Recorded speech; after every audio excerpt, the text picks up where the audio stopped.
Ladies and gentlemen, I hope you enjoyed that brand new intro. Josh Tucker from Saturday Night's Talking Bama made that for us. Drop what you like about that in the comment section. It's Tuesday night. It's time to do your thing. It's time to get the info you need. The best Bama content period is on the air, the Bama Standard. Before we get rolling, do me a great favor. Hit that like button. Hit that subscribe button. If you're in the live chat, let's get rowdy tonight. If you're watching the replay, get in the comment section. Show us some love there. As always, we can't have the lights running without Workspace Solutions. If your business needs a full digital presence, SEO, or a full-fledged marketing team, these are the guys you need coaching up your business squad. Visit them today after the show, of course, workspacepros.com. You will not regret it. Tell them the Bama Standard sent you. Folks, we got an all-star panel. As you know, you saw the intro, and with a great intro comes a great cast. Leading us off is the undefeated, undisputed king of comedy and the star of the show, ladies and gentlemen, Steve Brown. Oh, and you forgot the man that steered the ship while you were gone. You forgot to put that in there too, man. And let me tell you something. That new intro, it is amazing. Who you said did it? Who did it? That's Josh Tucker. He's actually one of the co-hosts of our new show on Saturday nights called Saturday Night Talking Bama. His co-host is in our live chat right now, JB. So they were responsible for giving us a little bit of an upgrade. So shout out to them. It was amazing, man. But, I have a little complaint.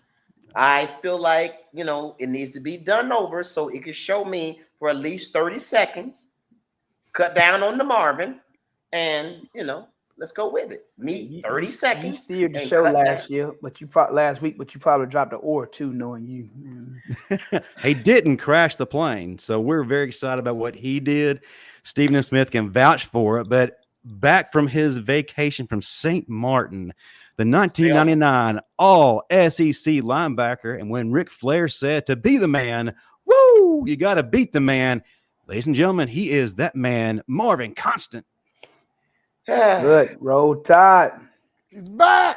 Back. Okay. Yeah, back from where'd he go? Selma? Where? Utah? Go no damn where. Whatever. Where'd you go, Marvin? Man, listen, you listen. You don't want to stall with me today. I'm gonna stall you out now. Leave me alone. Leave me alone, Steve. Oh, so you got a little. We came back with a little tan.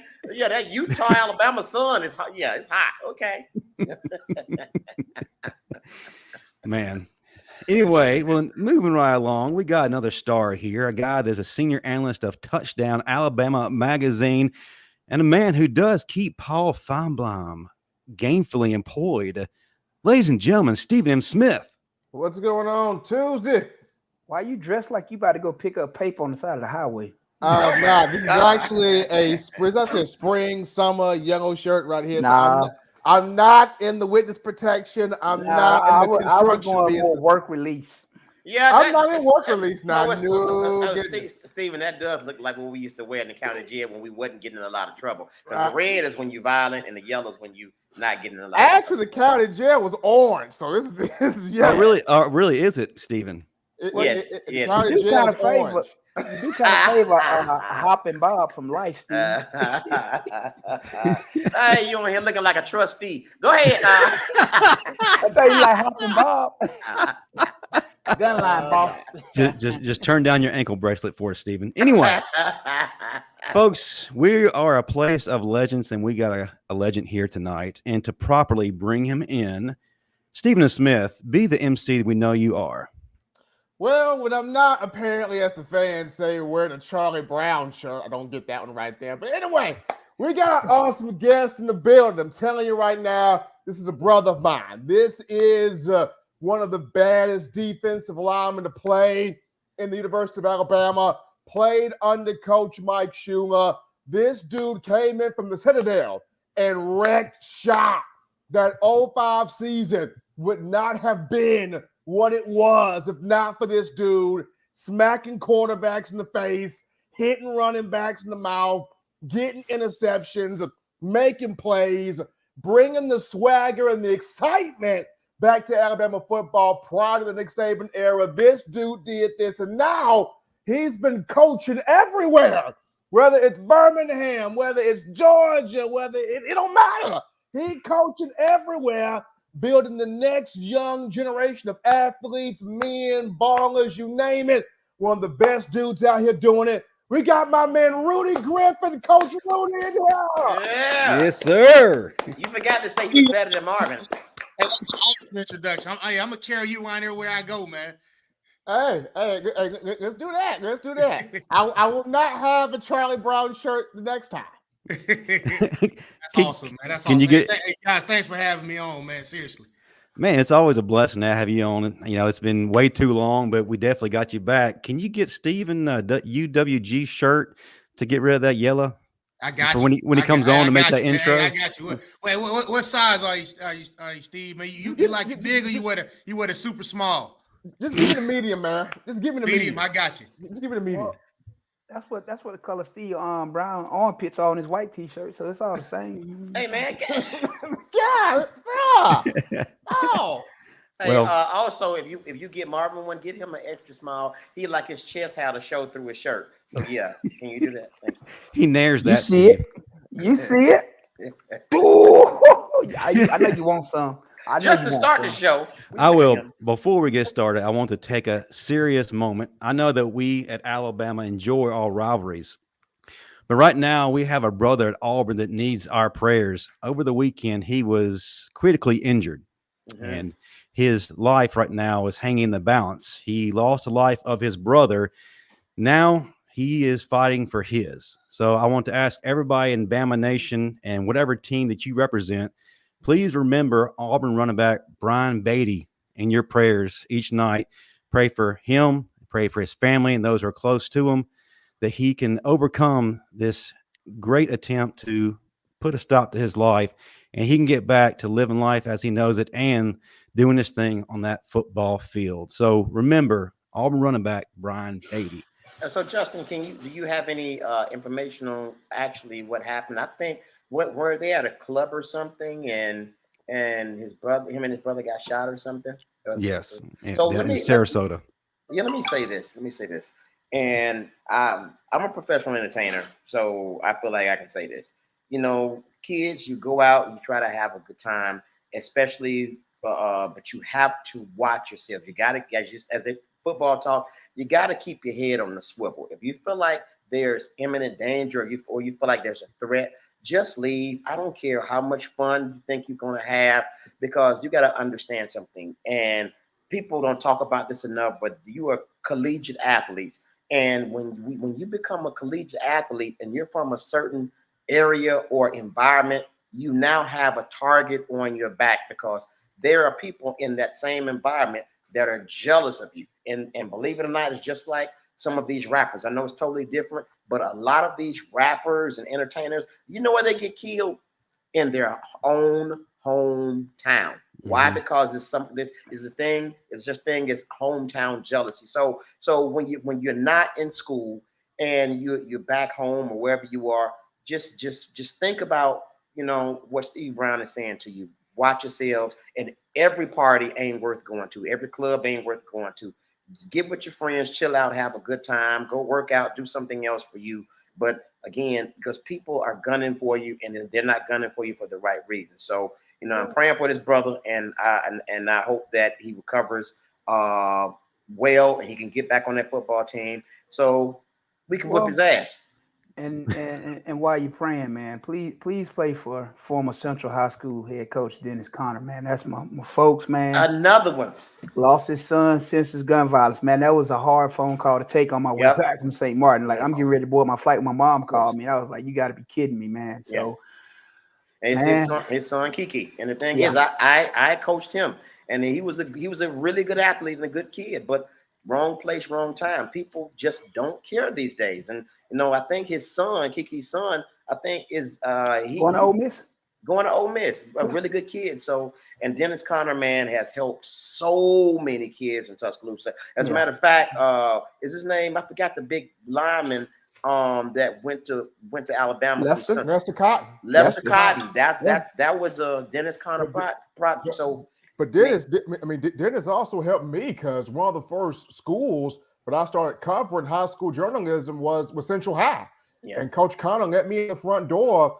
Allowed me to see the athletes and write about them and craft stories on them. So Coach Conner has always been special to me as well. So I hate that. Yeah. So in closing, kids, listen. Me too, and man. parents.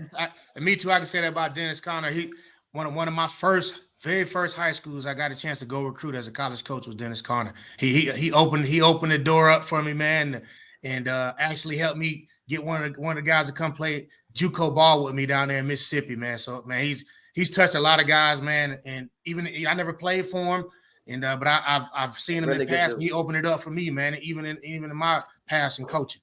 So I to say all that, parents, I know some of you got kids. Just tell your kids stay out of these clubs. There is not what it used to be. Just stay away from them and go do something else. So again, we're praying for this, and we're gonna be all right though. Dennis, we're praying for you as well.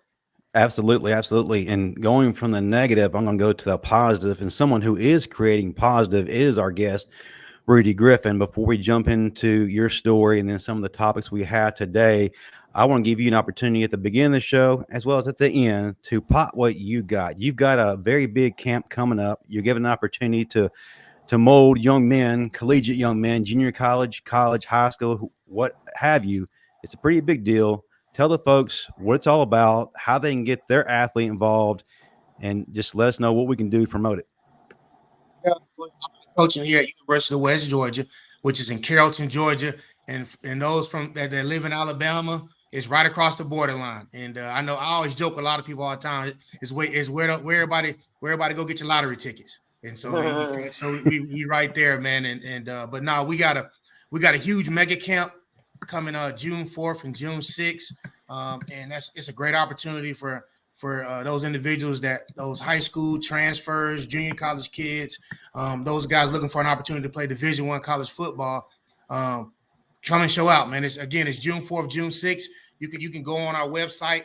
The website is Joe Taylor Football Camps, and I'll make sure I put it in the chat here so you can be able to log in on that, man. But we'd love to get as many as can. We got coaches from all across the country that's going to show up from every conference. From every conference is going to be here, man. And it's a great opportunity, man, to showcase yourself in front of real life college coaches. Can I get a field pass? Man, come on, man. Come on. Hey, I always got you, man. You family. I'm in Atlanta, baby. I can shoot over there. It ain't hard. Man, come on, man. Marvin, I give you a ride. Nobody wants to ride in your Prius.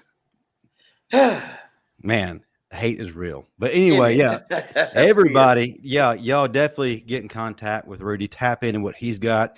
You'll not regret it. Your kids will not regret it. He's building players on the field and young men off the field. So definitely hit us up. We'll help you out with that. But listen, let's get to all the topics we have on hand. And man, it always seems that NIL is on the forefront of everything. Every fall, we're tuning in to watch the journeys of 18 to 22-year-old men on the gridiron. College Game Day often has segments where they're giving us. You said 18 to 22. You got to go 18 to 25 for all those Georgia players. They old now, man. That's right. For those Stetson Bennett wannabes, 34. Right. Those guys. But as I was saying, College Game Day often has segments that's highlighting the struggles and the triumphs of players, making us feel good. Well, we got a different journey on hand right now, and it's quite polarizing. It's involving current Georgia quarterback Jaden Rashada. And why do you ask? If you've been under a rock, this young man is suing the University of Florida, namely head coach Billy Napier, Gators booster Hugh Heathcock, and then staffer Marcus Castro Walker for the amount of $13.85 million and a $500,000 signing bonus promised to him if he puts his name on the line on signing day, he would receive in full. Well, fast forward to National Signing Day, he signs. He fulfilled his end of the bargain. But what did he receive in return? No, not the $500,000 signing bonus. He received a termination letter of that NIL deal. He got nothing. And then less than a month later, he asked to be released from his letter of intent from the University of Florida. He transferred to Arizona State, played a season, hit the portal. Now he's in Athens. Okay, so guys, we've been talking about different aspects of the NIL, throwing money around. It's influencing the portal. We're building super teams. That one thing we're not talking about enough are the false promises. Let's just call it what it is. These kids are being straight lied to gain their services. So now that we're talking about it, what direction is this going to lead NIL? Is it going to continue to go down that bad rabbit hole? Is it going to put a pause in the whole thing to make us start to rethink everything and put some regulations in place? What are we looking at? Let's start with Steve Brown. We'll go to Marvin, up to Steve, and then our guest is going to weigh in. I think, Justin, I haven't really heard that story much. I didn't really pay attention to it because it wasn't Alabama. But stipulations have to be put in place on both sides, because the thing is, there's a lot of theft by deception going on. There's a lot of, we empty promises, and now the thing is, we're in the age now where coaches are not saying we're going to promise you a college education and we're going to promise you a shot at the league if you do what you're supposed to do here. Now everybody's leading with money now. And the thing is, when you lead with money, there are going to be a lot of consequences on the back end. And now you got people saying whatever they want to say to get these kids to buy in. And honestly, kids are giving it's no integrity on both sides, and it's killing the sport. It's killing everything. So I think there needs to be some ramifications and all penalties and all that type stuff. And that's just what it is. And this is the start of it. So. Marvin. Honestly, I'm all for players getting paid, but I feel like NIL has taken college football to a completely different direction. Let's just call it what it is. This was not the way it was intended to go.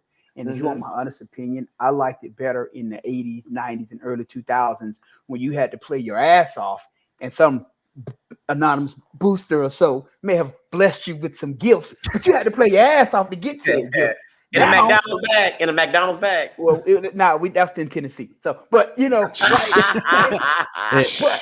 Jack's bag is a Jack's bag. Yeah, but now they're just giving them the money up front, so they're taking the hunger away from a lot of these kids. Right. We knew we had to go get it. So if you're gonna be one of those fortunate guys to get some of that money, you had to go do work on the field. Now they're just giving it to everybody, and it's watering the sport down.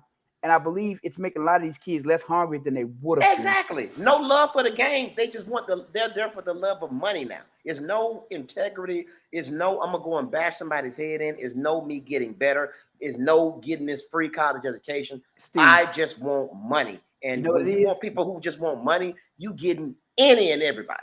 Bring back SHH and do away with NIL. Yes, SHH is illegal, but we ain't talking about that. It was better for the sport. Bring it back. I'm with it. It was much better for the sport. But how do we safeguard against the crooked pastors essentially promising everything to bring him into an organization only to pull the rug out from under them once that ink is barely dry on that letter of intent? You know what happens after you have one or two successful lawsuits and these coaches and schools realize that they're going to be held accountable in court?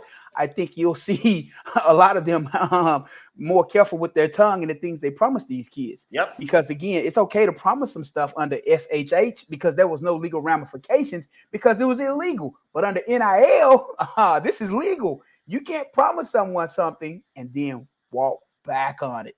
Okay, so Marvin, for the fans that don't know, what's SHH? Don't tell nobody. You better not say a word. What an acronym. I love it.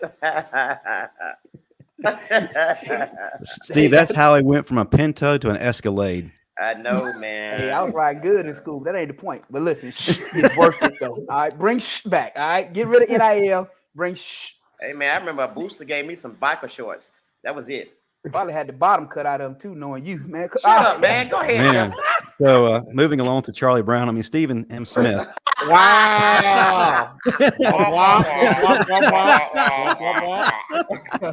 No, but seriously, Stephen and Smith, you've had an opportunity to hear both these yes, I call them young men talking. They're young in spirit by all means. But as you've heard what they have said, how do you weigh into this? How do we curtail all of this and kind of get things in the right direction? And how does this force the NCAA to, let's just put lack of better terms, get off their ass? I'm gonna say this. It's when you sit there and you make these promises and you don't come through on it, somebody gonna find you out. It's just like if you selling somebody a drug and that drug don't pan out or that deal don't pan out, you're gonna get found out. And that person gonna go and make sure that thing get found out because they gonna want their money. It's the same thing here with NIL. Jaden Rashada, I remember the whole story because I think he and Nico Ayama out of Tennessee, I think they came out in the same class, and they were both promised NIL. Nico in terms of Tennessee, and now you got Jaden, during his time promised that at Florida, of course, goes to Arizona State, now at Georgia. Billy Napier, and I love Billy Napier, coached at Alabama under Nick Saban, but Billy Napier and everybody at Florida knew this was going to hit the fan. When it first came out, there was 13.8 million. Wow. Billy Napier knew this is gonna be bad once this kid don't get his money, because they knew this is gonna get out. So going back to Marvin and Steve, but Marvin's point about the calm down money, it may have to get back to that, because at least with that, you knew I got a ball before I even get something. Now I can get something and don't ball. So I'm not only not putting in the work, but I'm actually taking from a school that I'm not even putting in the work for. Because you know why, Steve? When they take away that NIL and they got to go back to eating patty melts and other stuff from Checkers and Rallies off that dollar menu, that gives you a whole different level of hunger, opposed to you can go somewhere and buy whatever you want as a freshman. Come on now. Of course you're not going to be as hungry. In your Hellcat. Exactly. Because, we calling 8 Ride to go try to get a patty melt or something. Come on, man. Yeah. They're taking the hunger away from them. Yeah. I don't know about patty melts, Rudy, but you ate in Burke and you ate Taco Casa. But as a coach, what's your take on this? How we fix this? Is there a fixing this? How do we navigate through this? Rudy, do not speak on I'm gonna leave the shits in the early 2000s.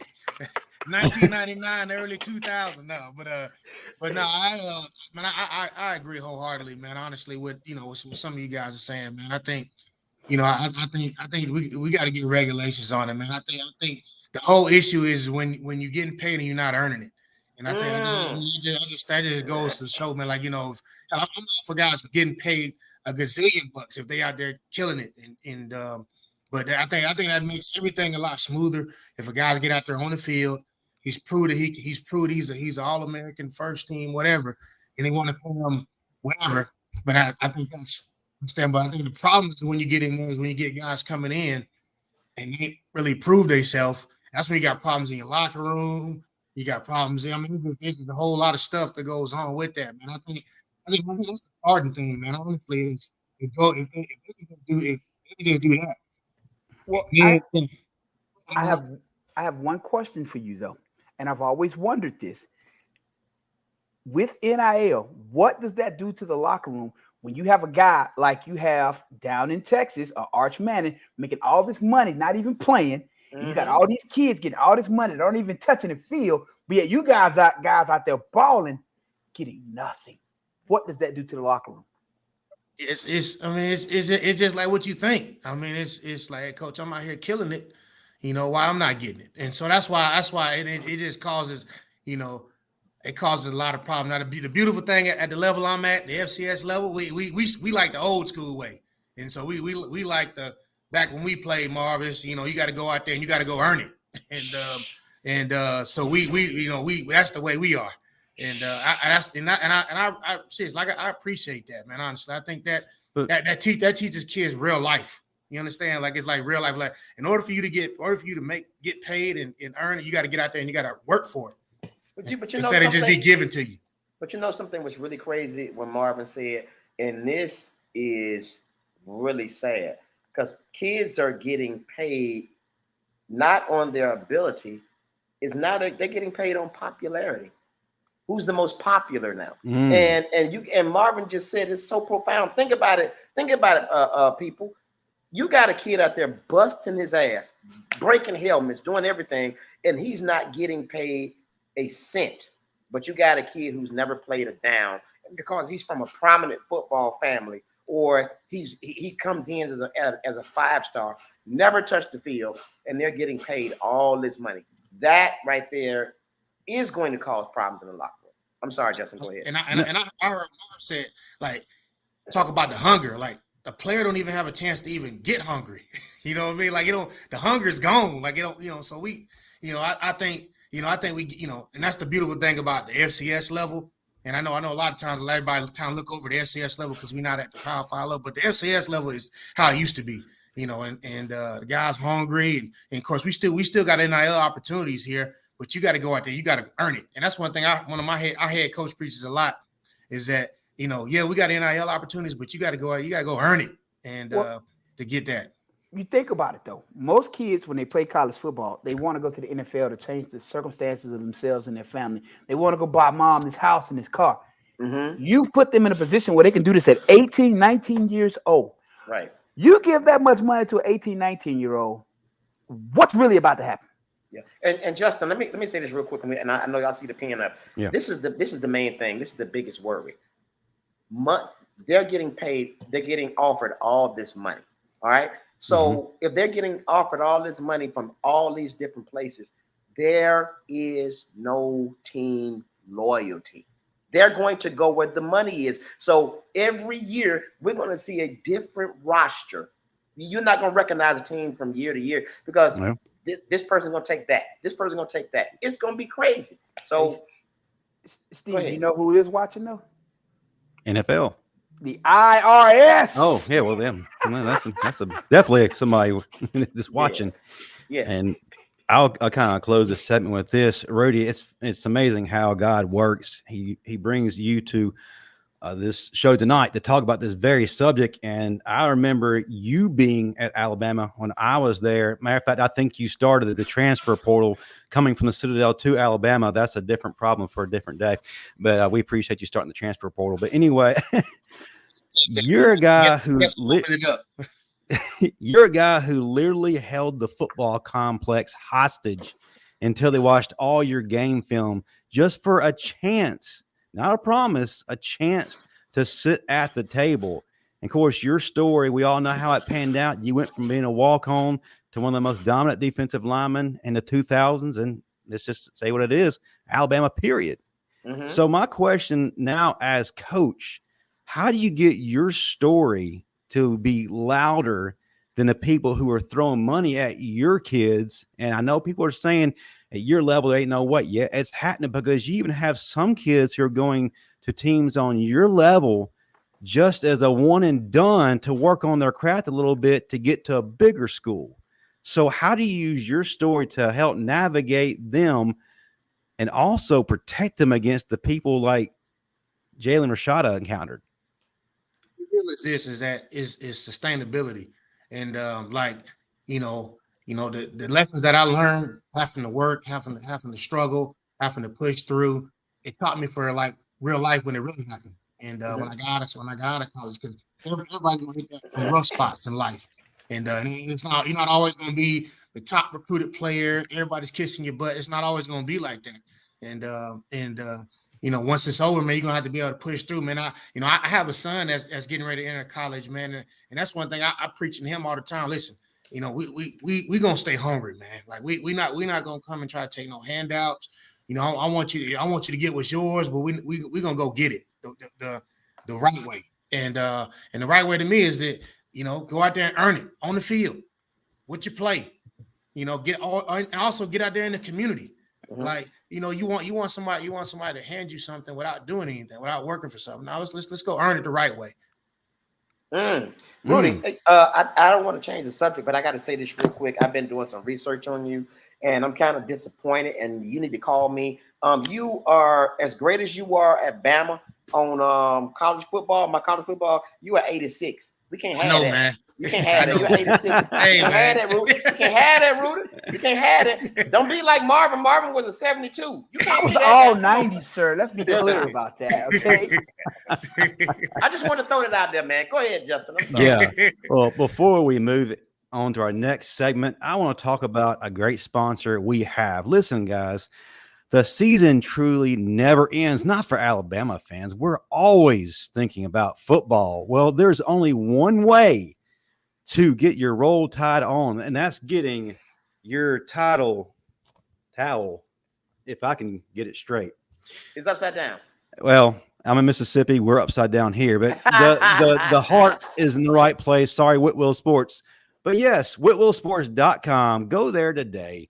We will give you a nice little discount. Enter the promo code STANDARD, and you get a little bit off the top, courtesy of your family here at the Bama Standard. So grab your title towel. Matter of fact, we need all 100,000 plus strong game one waving that title towel at Bryant Denny Stadium. So after the show, don't do it during the show. We don't need you distracted. Steve's a star. He needs all your eyes on him.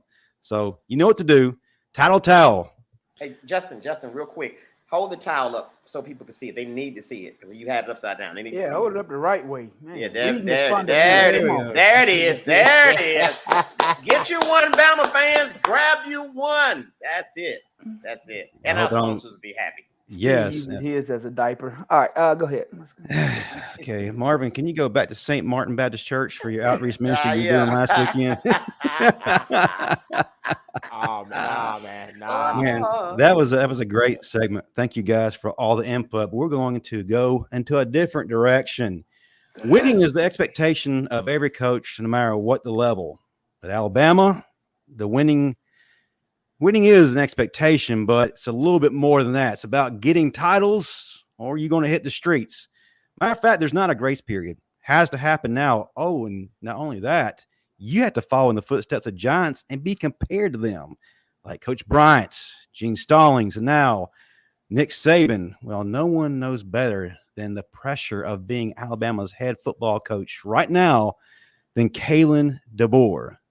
We are fixated right now on the recruits he's getting. He's doing a tremendous job. We are looking at the offense. We got a glimpse on A-Day of how dynamic it's going to be and how we can possibly light up the scoreboard. We got some questions on defense. I'll go ahead and say that, but that's not what we're here to talk about. Let's talk about the pressure that he's facing. He didn't just have to coach a football team. He is dealing with the pressure of being Alabama's head coach. So how real is this, and how does it affect him on his daily life? Marvin, we'll start out, then we'll move to Steve, then we'll move to Stephen M., then Rudy will follow up. Growing up in Tuscaloosa, I understand the importance of Alabama football. And Coach DeBoer, I hope he understands the magnifying glass that he lives under now 24 hours a day, even when he's sleeping, somebody somewhere talking about him. His name is not in anybody's mouth. So I truly hope he understands that. And, coming from Washington, where they have the Pac-12 after dark because they're trying to promote viewership to get people to tune in to Alabama, where people will just show up on a random day, on a random Tuesday to see what the hell's going on with Alabama football. It's a lot more pressure, man. And I can tell you from playing there, you have no room for error. None. Mm-mm. So, his leash will be short. He probably has a 1.5 to 2 year window. And if he doesn't get the job done after season 2, I would not be surprised if we're talking about his replacement. Well, sticking with what I just said earlier, is the effect it has on the coach itself. And two great guys on this panel who can attest to that by watching their coach. What kind of effect did it have on Coach DeBoer's? I think, him following Coach Stallings, it was a tall act. And, year one for him was what, 98? 97.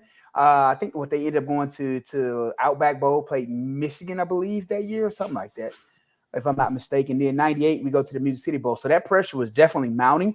Thus the reason why we probably did 3-a-days fall of 98. And when I say he drove us in the ground, we practiced like I had never known people to practice the way we practiced that season. but it paid off. We went on to win the SEC championship that year, and we were probably one play away from winning the national championship. So I think he knew going into year 3, if I don't get it done this year, I'm out the door. So, him and every coach on that staff took that approach, and they chewed our asses every chance they could. And you could tell they were on pins and needles. There was no room for error. Wow. Steve. So, Justin, the way I see it is this. All right, you're replacing the GOAT. And this is Alabama football. This is not just some team. This is Alabama football. So no rebuilding. Right. And so then you have the craziest, most obnoxious fans in the universe. So right now, he has a lot of pressure. I'm talking about hair loss and erectile dysfunction pressure. He got all that. It's happening to him. I don't think it's that deep, though. It's that deep. I saw a new Gen X advertisement in the end zone. Yeah, it's that deep. So, and you got to understand, our fans, we just want to win. And the thing is, we are not realistic. Let's just keep it 100. We're Alabama fans. We expect to win the national championship year 1. And I think the pressure is going to come if and when he loses his first game, because he's going to get death threats. He's going to get people crapping in his front yard. He's going to get all of it. So, it's a lot of pressure. This is not a usual type of pressure. It's pressure. So I'm wishing him the best, man, and I hope that we go out and do a wonderful job. Stephen M., we talked a little bit before we jumped on live, and you mentioned a mentor of sorts he has in his back pocket that he has been spending a lot of time with. And this is something that Bama coaches in the past didn't have the luxury of. Can you touch on that and how Kalen DeBoer may have a better transition than what people may be thinking, but the pressure's still there? The pressure's still there, but the good thing for Coach DeBoer is he is spending every waking moment with Nick Saban that he has. I mean, DeBoer has been at the Region Pro AM golf course with Nick Saban. He was at the Nick Saban annual Nick's Kids charity event in Birmingham today. Every chance he's gotten, he's been around Coach Saban because he knows the magnitude of, as Marvin said, I'm in Alabama. This is the mecca of college football. Mm-hmm. Everybody, this is the gold standard. This is the thermometer in the room. This is the thermometer in the room is Alabama football. It's Alabama football, and there's everything else. And I think the good thing for Coach DeBoer is he's gleaming this wisdom from Saban, but at the same time, DeBoer doesn't have this pressure on himself. He shares it with Greg Byrne. Keep in mind, Greg Byrne, as the AD, handpicked him. Mm-hmm. So DeBoer's success is tied solely to Greg Byrne. So as much as we're looking at how much DeBoer is sweating, think of how much Greg Byrne is sweating too. Yeah, but I got to interject something here, though. And this has been on my mind. I know a lot of people are talking about, the pressure and he's going to live up to it. We cannot take away from Coach DeBoer the fact that he just was the runner-up in this year's. Yeah, he just played for a national championship. He did, and he was just outmanned. He was just outmanned. A Texas team that beat Alabama at home. So let's not act like this man does not have the credentials to do the job. I'm saying, now, hold on, he has the credentials, and he has a lot more horses to play with. So I'm actually looking forward to seeing what he does with these horses. And if he truly is as great a coach and does the job that he did at Washington with these horses, I think we're going to see something special. But we just got to see the time that it takes for it to play out. My thing is, the offense is not even my concern. And that's Kalen DeBoer's specialty. The offense is not my concern. My main thing is this 4-2-5 defense with Kane Womack. Well, Pete's not here, so that's one plus. All right, that is one plus. But hold on. And another thing I get tired of hearing, and I know y'all hear it, Rudy, I know you hear it, man. Coach Saban gone. Y'all in trouble now. I hear that all day. I'm wearing Bama gear in the airport. You know what? Hey, I don't even know you, sir. I know, but I got to say this. Y'all in trouble now. Saban gone. I'm like, man, get the hell on. It ain't like Saban in Cancun. He's still at the program. Yeah. And Steve, if they're not saying that, what are they comparing this next era to? Rudy's era, the Mike Shula era. They want to say that we are going to be doomed for that kind of a free fall. Let me remind everybody, it was a different time then. We're dealing with probation. Thanks, Marvin. We're dealing with That didn't have nothing to do with scholarship me. reduction. Okay, that was gone wrong. God forgives and Say so that, do Mark. we. God forgives and so do wrong, we. baby.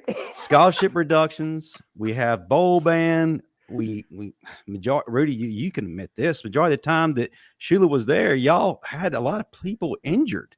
Except for 2005, when you guys were fully loaded, and the results in the win column definitely showed exactly how good you guys were. But let's talk about that. Let's talk about Mike Shula and what he had to navigate. You watched it. You saw how he had to deal with the pressure. And this is a guy, yes, he played quarterback at Alabama. There's a pressure of playing quarterback at Alabama, but it's a different magnitude when you're coaching it. And he didn't have all the weapons that we just talked about. Can you tell us exactly the pressure that you saw that came on to Mike Shula and how he navigated it, and what kind of effect did it have on him? Hey, Rudy, before you answer, 1 second. Hey, Justin. Yes. Was that 1999 SEC championship worth it though? For the Independence Bowl and losing to Hawaii? Wow. Wow. But Rudy, you saw it firsthand. You saw a guy trying to learn on the job and having to fill enormous shoes and expected to win right now with significantly less. How did it affect Coach Shula? You know, and at the time Shula was hired, he was the guy that was kind of needed for the job. You had DeBoer get fired. You had Fran leave in the middle of the night, and then you had my man that get fired in spring because Mike Price. Yeah. So man, it was in turmoil at the time, man, and so generally what happens in universities when they kind of search them, man, they try to find and try to hire their own, and so they did that, man. They hired Shula, man, and he was learning on the job, honestly, and but one thing about it, he hired good people around him, and the one thing about I tell people all the time, man, Alabama's never gonna be all the way down. I mean, don't get it twisted. I mean, they ain't gonna be all the way down. I mean, a down Alabama is 7-8 wins. So that's down, and so it's or more, and so or more. So it was a time that it was down, but it wasn't all the way 2 to 3 win season. So Alabama's gonna be okay, man. I think Coach DeBoer is gonna be okay, man. But one thing I do commend Coach DeBoer though is that a lot of folks and people talking about following Saban. A lot of coaches were scared to follow Saban, and I'm commending to being the one to do it, and that to me as a competitor. And as I want to follow somebody that was great. I mean, I don't mind that as a competitor. And I think if you want to compete, I mean, you think that you're the best, man. Why would you not say, listen, I'm gonna step in those shoes. I'm not afraid of them. And to me, that says a lot to me about Coach DeBoer. Like, I don't know him, but to me, that says a lot about him. Like this man's not afraid. And when a lot of coaches that could have made it, had an opportunity to get a job, would say, I'm scared. I ain't following Saban. I don't want those shoes. You know what I like about it, though? You know what I like about that, him following Saban? At least Saban is there to kind of walk him through things. To me, because like Steven said earlier, every time you see Saban, you see him. And and he's just learning, everything about him. He's absorbing. So that's a great sign. Because some head coaches is like, okay, this is my ship. Let me go and run up. But this dude is literally in Coach Saban's pocket. So to be around greatness, I'm sure he's picking his brain every chance he gets. So I think that's a great sign. And the fact that so many times when people have had interviews with Coach Saban, and Saban has said this program is in great hands with Kalen DeBoer. Mm-hmm. He's mentioned it. This guy knows what he's doing. He knows his detail. He knows his study. He knows the personnel he's got. This is going to be a team that's going to have passing with Jalen Milroe, but it's going to be some balance mixed in. You got a two-headed monster at running back with Haynes and three. Mm-hmm. We got Haynes, Miller, and Richard Young. Well, four of Daniel Hill too. Four of Daniel Hill too. And then you could possibly have 4 1,000-yard receivers because all of these guys can catch the football. The offensive line should be better. Should be much better. So you look at this. Kalen DeBoer, I think he's going to be fine. I think the more he spins around Coach Saban. And I think the more he's already got a vibe of his own that the players are kind of really digging a lot, that they love the vibe and the energy that DeBoer, his whole staff is putting out there. Okay. So we all think that Kalen DeBoer is going to do his thing, but yeah, the pressure is real, and that's something all Bama fans need to take into account. But like you said, Steve, we are the craziest fan base in existence. Yeah, you got everybody. Well, but it wouldn't be Bama football without us, right?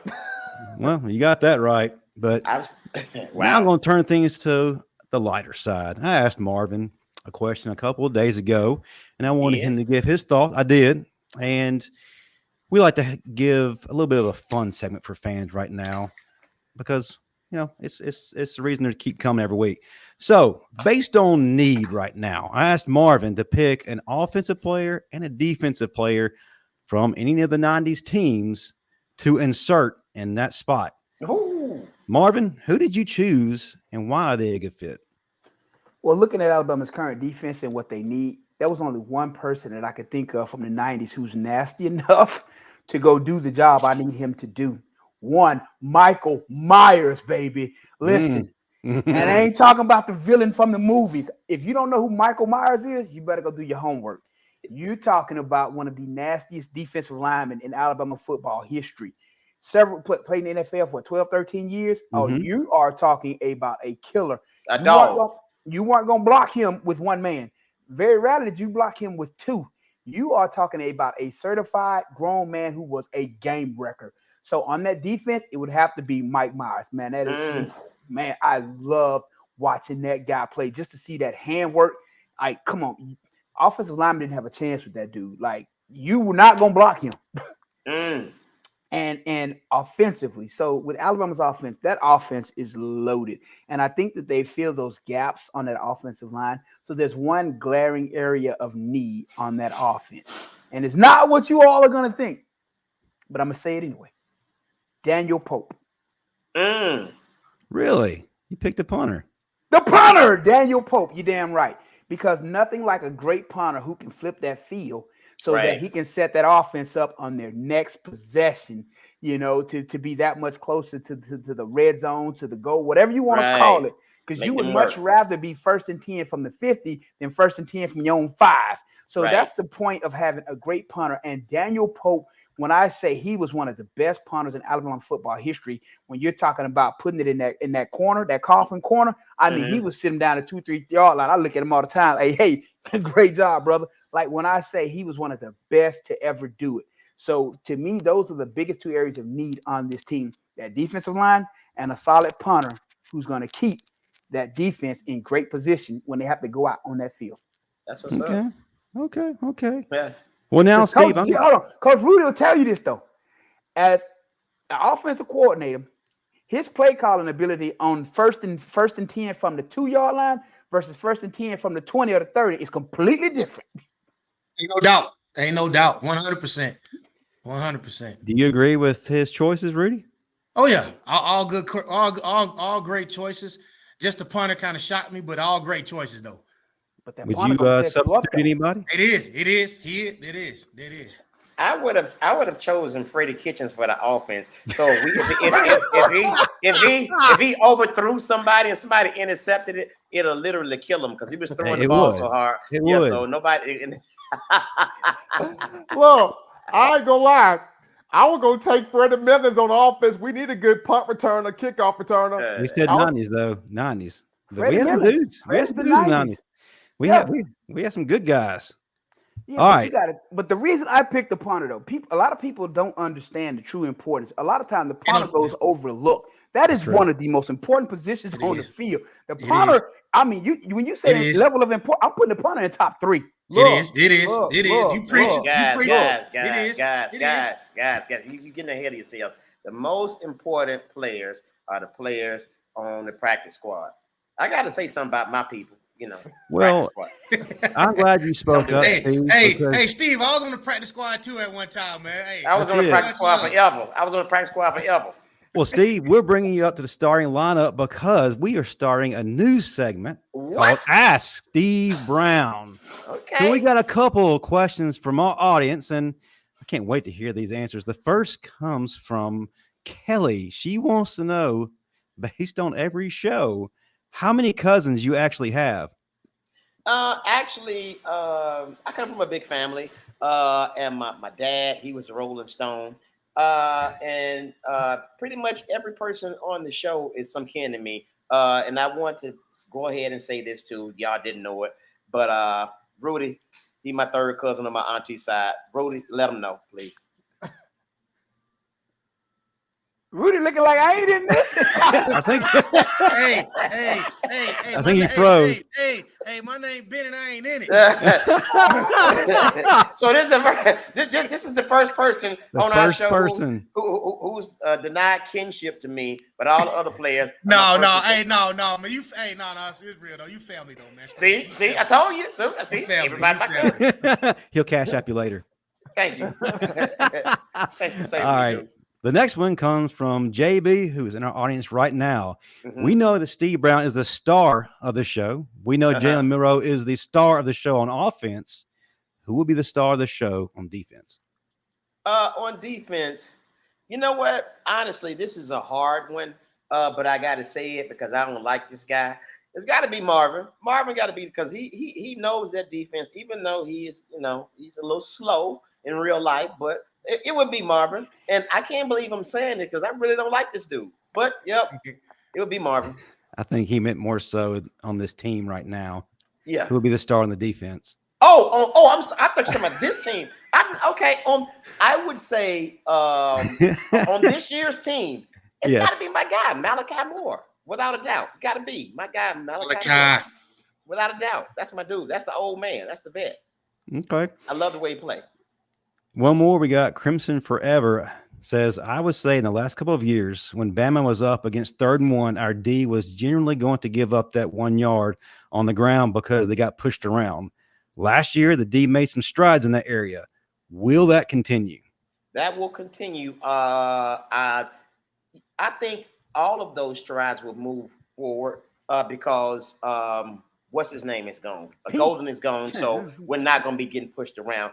But I would say this, right now when it comes to Bama, the only thing I as a fan and everybody else is concerned about is the defense. It seems like nobody's concerned about the offense. It's just the defense. So I really believe with this new defense and this game, I think it's going to be pretty okay. They just showed us the base packages, so we don't know. But from what I understand, it's an attacking defense. Coach Rudy, what position do you coach? I coach the D-line, the big boys. I know that, but I want everybody else to hear this for a reason. So if you're running a 4-2-5 defense, here we go. And the offense comes out in 4-5 wides, and they got the pedal to the metal, are they gonna give you a chance to substitute them big boys and get a bigger body in there? That's the goal not to. Man, okay. So that's my only concern with running this defense is how I know offenses like to get defenses in nickel and dime packages and get that mismatch, and they're not gonna let up when they do that. But Mar, this is what I don't think you're factoring this in. On that 4-2-5, the ends may be outside linebackers. They may be outside and not all big boys. So they outside linebackers can move. So they may be able to do something with it. It all depends on the personnel and the athleticism of the personnel. Am I right or wrong? Yeah. Okay. So look at it like this. Okay. So am I right or wrong? But hold on. I'm finna answer your question. So in your 4-2-5, you have your 4 linemen and your 2 backers. How many offensive linemen do you have? You have 5, maybe 6. 5. Yeah. So there's only one unaccounted for defender. Mm-hmm. So again, if I'm an offensive coordinator, I'm going to create a mismatch to where that one unaccounted for defender is going to be away from wherever I'm going. And I'm going to go towards that 5th defender, that 5th DB you got in your box. I'm going to his side to get that mismatch. That's all I'm saying. I get it. But see, in this 4-2-5, you got to understand something. These kids are Bama players. Bama players are different.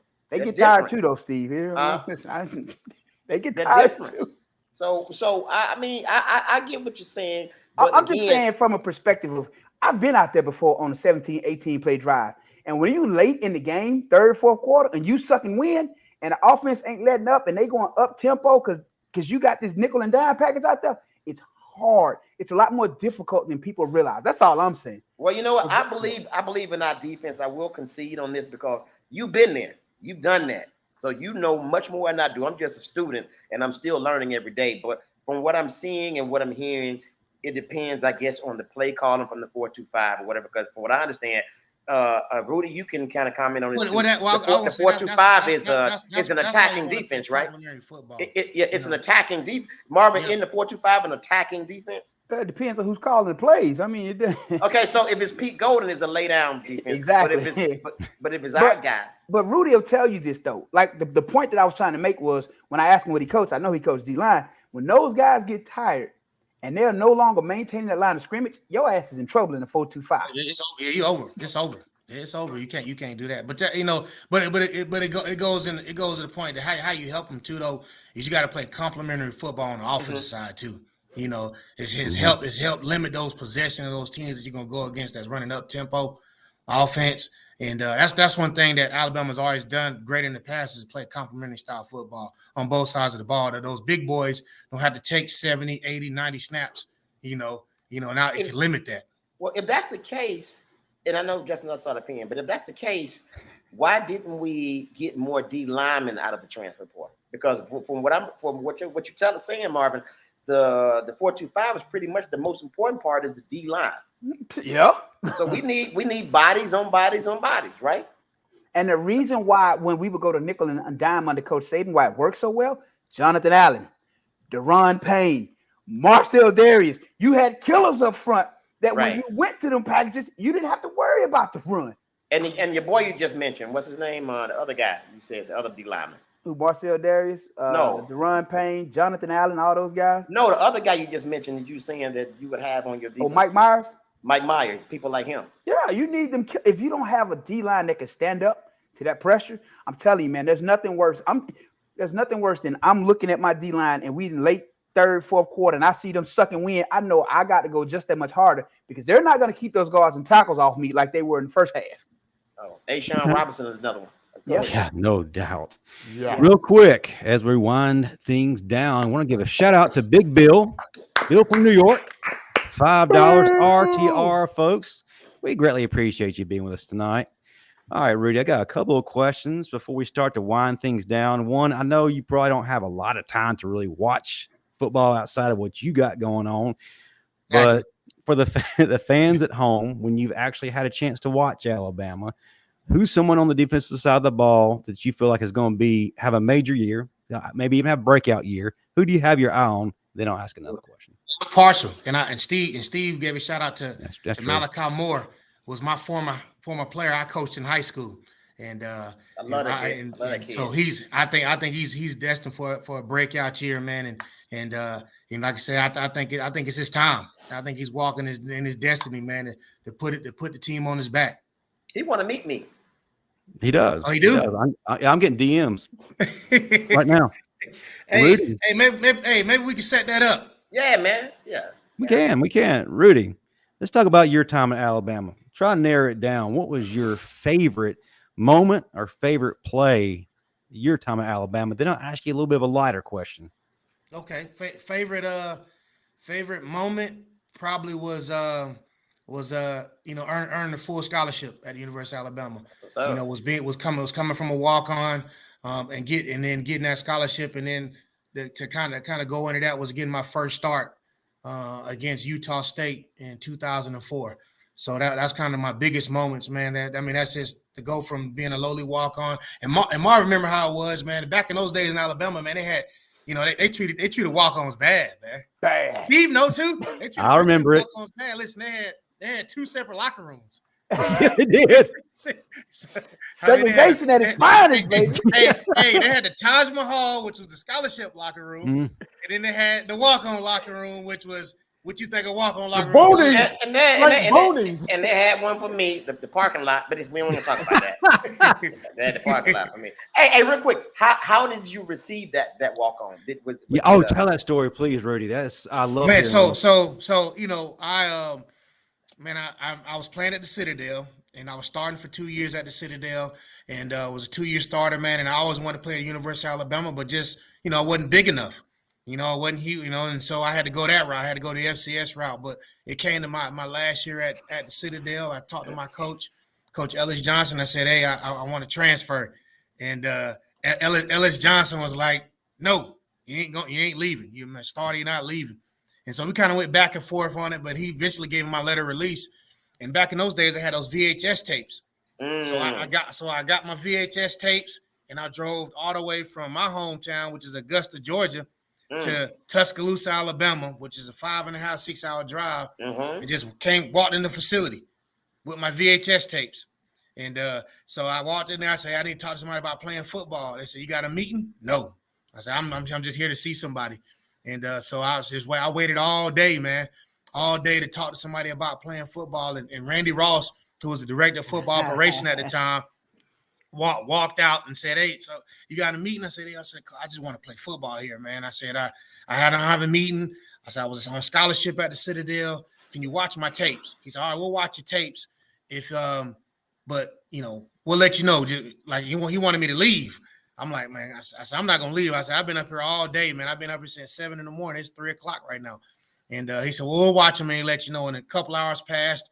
The D-line coach walked out, Paul Randolph, and said, hey, we liked your tapes. Man, we think you can do it. We'll think about it. And so actually, man, the first time I went to Tuscaloosa, I walked out with really nothing. And it was kind of just like, we'll let you know. But I feel like I felt good because I felt like I talked to somebody, man. And so tapes. that was kind of the initial, you know, the chance that I had, man. And they called me up. They called me back. I think a week later, 2 weeks later, because somebody that was in the 105, because that's the number that you could have to come into camp. Somebody had flunked out. So they said, hey, we got a spot. How fast can you be here? I said, I'm on the road now. Hey, man, let me tell you something. That is a great example of perseverance, man. Big ups to you, man. You left out the part about Coach Shula and that call you got. Yeah, well, so when I earned the scholarship, so I went the whole year at the University of Alabama. I went the whole year there and was on the scout team doing the scout work, man, doing all the scout team. Got scout team player of the year that year, and I left the scholarship at the Citadel. So I was betting on myself. And so after the semester was over, I went and talked to Coach Shula. I said, hey, Coach, I'm gonna have a meeting with you. I said, is there a way? I said, you said I was scout team player of the year, man. Is there a way I can earn a scholarship? And he was sitting in his office, and he rolled back on the grease board. He had all these names up there, and he said, "Hey, you see all these names, Rudy? These are all the scout people on scholarship. We don't have room to put you on scholarship." And said, "Let alone that, Rudy, you was only here for a semester." I was like, "Coach, I can't." I said, "I can't afford to go to school." And so he said, "Well, he stood me. I stood up. Coach Shula shook my hand. He said, "Hey, man, I appreciate you, Rudy." I said, "Well, Coach, I'm gonna have to leave." So I did. I mean, I actually unenrolled at Alabama in December. And so I unenrolled. I'm sitting in my couch home, Christmas. I'm looking like, man, talking with my dad. I'm like, man, I don't know where in the world's going to go next, man. I'm looking around like, I don't know. I'm looking at little temp agency jobs. And December 23rd, man, I got a phone call. And it was from a Miami number. And I'm looking at the phone. I said, who called me from Miami, man? I don't know nobody from Miami. And so I picked the phone up. I said, hello. He said, hey, what's going on, Rudy? And I recognized the voice. It was Coach Shula. I said, what's going on, Coach? He said, hey, I'm going to just go quick, man. I'm not going to be long, man. I think you did a great job. Man, I think, we normally don't do this. We normally don't put guys on scholarship after one semester, but we're going to do that. We're going to put you on full ride. After the semester, you did a great job. We're not going to announce it till after the spring game, but we want you back, man. Man, that was one of the best Christmas presents I got, man. Rudy, it was outstanding. Rudy, hold on, Rudy. You cried, didn't you? Don't lie. Hey, don't lie. Don't lie. You lied. Man. He about to cry now. That's okay. Yeah, It's okay. I am, man. That's the Bama Standard. You can cry. But I tell you what, that was and that's the hunger I'm talking about. That's the hunger Marvin was talking about. That the difference is that the dream that I had and the hunger that I had, it didn't stop me. And so I felt hard times, but I kept going. And so, man, it did. But not only that, I tell you the rest of the story. So I go on to my senior year, which is 2005, and we on a roll, man. At that time, we winning games, we undefeated, and we play Mississippi State, which is one of the biggest plays in my career. So we play Mississippi State, man. We undefeated, man, and the quarterback drops back the pass. It's a screen. I read in pass. quarterback pass, and I picked the screen off and I scored a touchdown to kind of win the game there. And so after the game, I'm doing my press conference interviews, and I'm sitting there, man, and it's doing press, and somebody knocks on the door and says, hey, Rudy, you got a visitor out here. I said, man, I don't know nobody in Starkville, Mississippi. So I walked out there, man, and it's my old head coach at the Citadel. It's Coach Ellis Johnson, who's defensive coordinator, man. He gave me the biggest hug, man. He said, listen, he said, Rudy, man, I'm proud of you, man. You followed your dream. You can't, then can't nobody tell you what you can't do because you did that, man. Man, so anyway, that was probably one of my biggest plays in my career, that interception, scoring that touchdown against Mississippi State. Hey, Rudy, you know what I'm doing right now? Hold on, Mark. Rudy, you know what I'm doing right now? What's that? I'm texting Lifetime because we need to get them the real Rudy story instead. Hey, no doubt, man. We need to get them the real Rudy story. Actually, fake Notre Dame story. Actually, it's funny you say that, Steve. Rudy, who'd you get a call from? I did. I got a call from Rudy Rudiger. I did. It was my junior year. It was after my second start against Arkansas. He somehow the media caught wind of that, man, and I got a phone call from him, and we played that live against University of Arkansas. Hey, man, people, this is why you should be watching the Bama Standard. Hold on. You should not miss this show. I have a more important question. Here we go. When you wanted to be released from the Citadel, did Ellis Johnson know you wanted to go walk on at Alabama? No, he didn't. You probably should have told him you wanted to go to Alabama because Ellis was my defensive coordinator at Alabama. Man, look at there, man. look at, hey, man, but the tape story got me. Now, I remember I tried that at a job I really wanted here in Atlanta, and I got my tape and took it up there, but it was the wrong tape. You probably would have been better off telling Ellis you wanted to go to Alabama because he was at Alabama all the way to 2000. I know that because that was honestly one of the reasons why I chose to go to the Citadel, man. Because when he recruited me, he had all those, he had the SC championship rings on, all that, and but no, I didn't tell him, man, because honestly. I thought I could do it, but I really was second guessing myself that I was going to have the opportunity to play at Alabama. And Justin, you know what else about the tape? It showed me getting tired of passing out on the tape too. So I understand. No. Well, at least you didn't send a text message to a college football Hall of Famer instead of your girlfriend. I know. Justin said different story for a different day. No, Justin was texting his girlfriend, "Sweet, I love yous," and all this. You know how we do as guys, and he messed around and sent it to EJ Jr. Wow. EJ called me and said, "Steve, why is Justin naked?" I'm like, I don't know. Rudy, What? One last question, and this is an important one. We asked this of all former players. We asked this of current players, and this is a big one. I know we talked about pressure. It doesn't get bigger than this. All right. You ready for this? Let's go. Bring it. All right. I know you're a man who likes to eat, right? All right. Okay. Dreamland or Archibald's? Don't do it. Which Dreamland? No, Dreamland, the original. The original? Yeah. We'll say T-Town. I'm gonna go Dreamland. Yeah. I'm gonna go Dreamland, man. The Dreamland. Justin Steve Brown said you showed your bone to EJ Jr. Without the sauce. Welcome to the last episode of the Bama Standard.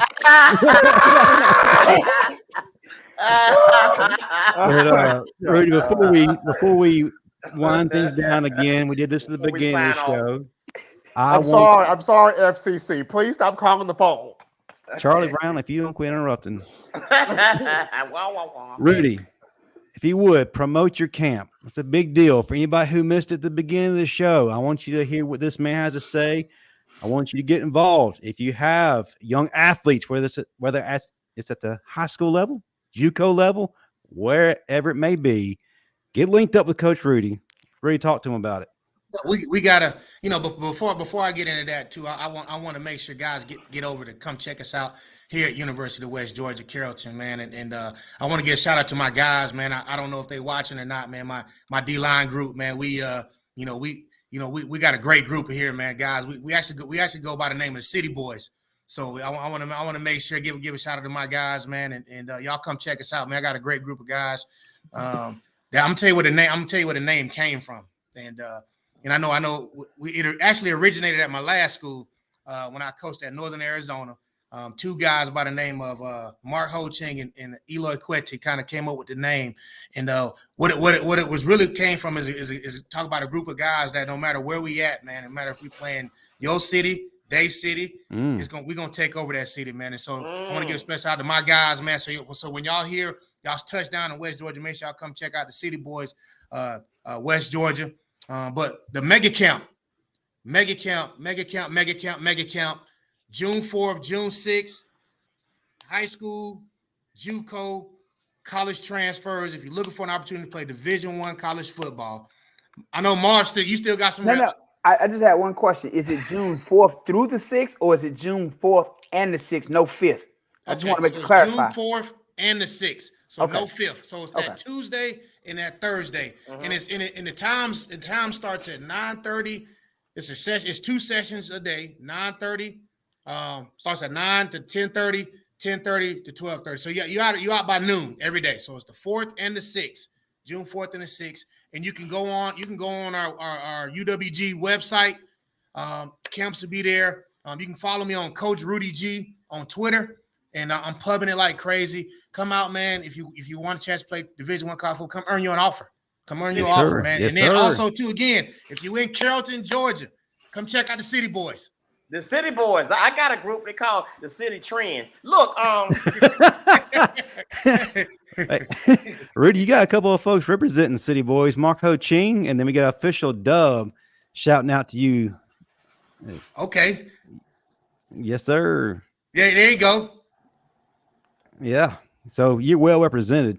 Before we close up shop, I want to remind everybody that we are a network of shows. After we're done here, in less than an hour, you can check out the Final Whistle, 8 p.m. Central, 9 p.m. Eastern. Your former teammate, Matt Cadell, is heading that up, Rudy. Oh, yeah. And then, MC. Yeah, Matt Cadell, Chris James, Dan James. We got Ty Hayes, Daniel Petty, and Lushawn Graves. Check them out. They're very entertaining. Then tomorrow, the females are taking over. Crimson Dynasty led by Cece Payne, Hannah Stevens, and Dan James, 6 p.m. Central, 7 p.m. Eastern. And then on Saturday, the brand new show, Saturday Night Talking Bama, 8:30 p.m. Central, hosted by Josh Tucker. And then our boy, Justin Baines, JB. Shout out to Josh Tucker, JT, for that incredible intro that we are now enjoying. So let's go ahead and start pushing what we got. Marvin, start things out. Then we'll go to Steve, Steven, and then Rudy will go last. You can find me on Instagram, Constant45, Twitter, Constant451. On both, you'll find direct links to Amazon. Grab a copy of my book, Best $15 You Ever Spend, 3 different 6-week workout programs for the beginner, intermediate, somebody who's been doing it for a while. Again, you see them things. You want to get that back in your life, baby. Best $15 you ever spend, baby. Hey, it's all there. You can write in to track your progress as you go. Oh, it's my turn. Yeah, it's your turn, sir. You can follow me on Instagram, Comic Steve Brown, one word, Comic Steve Brown. You can also follow me on Facebook, Comedian Steve Brown Facebook. I'm going to be in Huntsville, Alabama at this Joe Douglas 27th annual Blues and R&B Festival, and it's like at the Huntsville racetrack or whatever. And I think like almost 6,000 people will be in attendance. So that's going to be really cool. It's an all-day event, and I am the official MC, and I'm looking forward to it. So Huntsville, I'll be in the building. This is Saturday, but I got to go Friday, but to promote and all that. But it's really cool. Marv, you got to come up, man. Real talk. So y'all will know it's me because I have on my Bama gear. So Roll Tide, Huntsville. I'll see y'all in a little bit. All right. Stephen Smith, what's on deck for you, sir? You can find me on X, Twitter, X at Coaching M. Smith. On X, we got a lot of perspective story pieces coming out for TDA in terms of this offseason. Recruiting is about to go crazy. We got a lot of these 2025, 2026, 2027 athletes that'll be on campus taking part in camps with Kalen DeBoer all summer. A lot of these kids are going to get offers of And you're looking at just different perspective pieces on underrated players on the team that could have a breakout year. You know, guys that not many people are talking about that could step up, and even coaches that not a lot of people are discussing that could lead the position groups to have big seasons. One coach in particular to have your eye on, Christian Robinson, who is coaching the outside linebacker. So he'll have his hands on Quandarius Robinson, Quay Russaw, Keanu Coate. Like, he will have his hands on those guys. So Christian Robinson will have a very big year with the outside linebacker. There's no Diddy apart from Justin. But, yeah, getting all of these perspective pieces out here. Also, folks, Bryce Young is about to do something year 2 in the NFL. I mean, Bryce has put on some muscle. Bryce has put on some weight here this offseason. So Bryce is looking to do some stuff here year 2 in the NFL. You know what Bryce Young hasn't done? That's very important. Received an endorsement from Louis the Lightning Bug. Nope, he did not. I'm gonna tell you what Bryce Young didn't do. Bryce Young did not read Marvin's book. Let's go, Bryce. Let's go. We got another City Boys guy for here, Rudy. We'll beat the City Boys down. City Trends, man. So I'll tell you what's on deck for us, man. We got University of West Georgia, man. We transitioning up this year to FCS. So this will be our first season competing at the Division I level. Man, so go get your season tickets. Our first game, man, is August 31st against Sanford. Home. Come pack the place, man. Mar will let you come talk to the boys, get them juiced up, man, ready to roll. Steve, I'll let you be the halftime adjustment guy. The court jester. Yeah, so halftime adjustment. So y'all get your season tickets on that, man. And I got you on the PA. I got you on the PA, Rudy. There you go. Hey, matter of fact, just bring the whole crew, man. Y'all do. That's the whole fine. Pregame. We'll set up. Bring Bama Standard to Carrollton, Georgia, man. Do the whole pregame, man. Well, I think I got a writ in that city, a traffic ticket. Hey, but seriously, man, y'all come check us out, man. And one of the slogans we got going, man, we hashtagging leveling up, man. So we want y'all to come level up with us, man, and come check us out. Right, yes, sir. Me and my City Trend boys gonna come see what y'all about. Yeah, man, come get City Boy. What? Don't do that, Steve. I caught that. See, they didn't even catch that. Yeah. Tell you what, Rudy, I want you to keep in touch with us during the season. Let us know how the season's going. And then this pick a week during the season where you honor your best players. Bring them on the show with you. So we give them a little bit of a pop. I will. Show them some love. What we do at the Bama Standard. We're all about elevating folks. So let's talk about that during the season. Man, that'd be awesome, man. That'd be awesome. I tell you what, man, this is by far the best show around, man. You guys are doing an outstanding job, man. And every show, every year, the show gets better and better, man. Better content. And I mean that. I'm just not saying it because I'm on the show, man. But I think you guys do a great job, man. Thank you, cuz.